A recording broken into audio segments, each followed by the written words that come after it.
So when we look at Ben Hogan's swing, it's so simple, repeatable, powerful. It's everything you want because he's a robot. He's hitting the ball to the target every single time. And he's doing it without a lot of effort. We all want that type of consistency. And the one thing you need to do is learn how to get the club set in the proper downswing position like he did. So when he swings, he keeps the club on one path going back and one path, that same path going through. It's like a 1-2. It's really simple, not a whole lot of moving parts. And we're talking about that second part, that 1 and then the 2. We're talking about how to get the club here, the money zone. If you get the club in the money zone, the club's behind the hands, it goes right to the ball with a ton of power. And that's where all the consistency is too. We're not doing the chopping wood like most of you are. And I'm sorry, this is a thing that's out there. We got to talk about this. It's a big problem. Most amateur golfers are chopping down like this. You belong in the lumber industry, not the golf industry, but I got to get you out of lumber and into golf. So the club must lag behind the hands here. But there's one really simple piece, and it's not even in the downswing, that can get us doing that Hogan-like consistency. And it's at the top of backswing. You see, the top of backswing position is going to set you up for success in the downswing. You can let this position do all the work for you. When you look at that Hogan-esque type of backswing, there's something that really stands out. And that is this. Think about the angle at the very top of the backswing. Where does it point? It's not here. It's not here. Somewhere in between, right here. Then let's think about the downswing. What's the angle of the club in the downswing? It's about the same angle. It's almost like he hasn't done anything from the top of the backswing into the downswing. That allows your golf swing to be so simple. If we can just get in that position at the top, here, with that angle, you're guaranteed, or you give yourself the best chance possible at least, to get the club into the money zone where you can hit it solid every time. And yes, it will happen every single time you can do that. So when I'm swinging this club, I don't want to get into what I call a karate samurai position. Club's very vertical. Most golfers, they end up being in this area here. The club gets very vertical, steep, and then it's chopping down. You can actually feel like the only way I can hit this ball is chopping, or the opposite way. And both of those are extremes. We don't want those.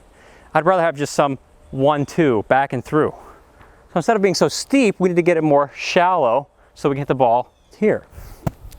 So you've got to think about, at the top of backswing, getting the club on a shallower path, from steep to shallow here, at least shallower in this angle, this area. This is money.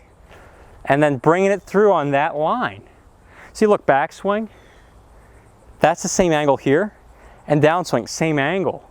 It's a 1-2 punch. I'm not doing a whole lot of variables, right?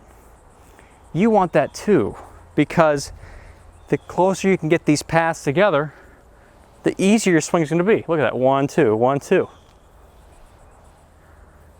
It's all in the same line. I'm not doing a whole lot of thinking. Of course, I've trained this move, but when you start training this move into your swing, top of backswing, club's laying down a little bit, it's going to improve your downswing. Now I've got a killer drill for you. Check this out. I've got with me here one of the best training aids ever called the lag shot. The lag shot's going to teach us how to get the club in the proper position at the top. It's an extra weighted club head with a whippy shaft. So I really have to feel the perfect swing motion when I take this club back. So whenever I get this club into the steep position, which I don't want, I can actually feel the club wanting to fall this way. And you can't hit a ball like that. The club just digs in the ground. You're digging holes in your yard, searching for mole holes and stuff. No, we don't want to do that. So with this club, if you were to let the weight of the club do the work, at the top of the backswing, you actually feel like the club wants to fall more this way, more shallow. And you should be feeling that, because that's the position it naturally wants to be in. We're not forcing the club steep. It's actually just going to lay down there. So as I'm swinging back with this club, because it's extra weighted, it's forcing the club to fall down this way, which sets me up to bring the club back on that same path right there, that shallow path. We can't even hit a ball with it to train this feeling. So as I swing back, go to the top, stop, the club actually falls down a little bit, swing through. I get the feeling what it's like to have that proper downswing path. And this thing can train so many other things, but this is one of the most powerful visuals and feelings you can have for your golf swing. Keeping the club on that path, because it's the money zone all day long. The money zone is here.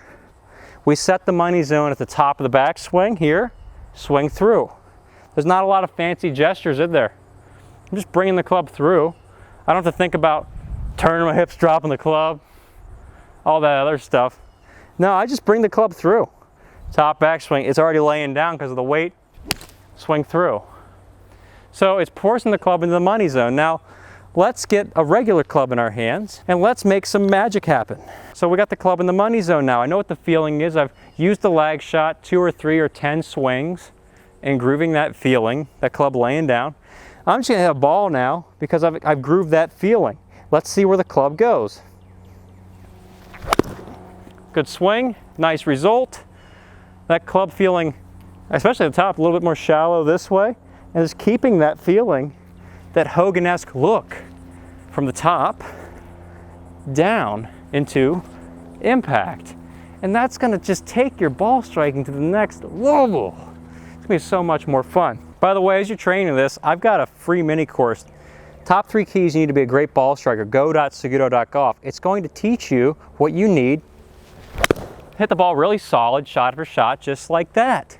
So the magic comes from Hogan. Thinking of Hogan. You see a lot of players on TV doing this as well. It's not just Hogan. There's a reason why they're doing it. So that they're playing golf on TV probably because of that move.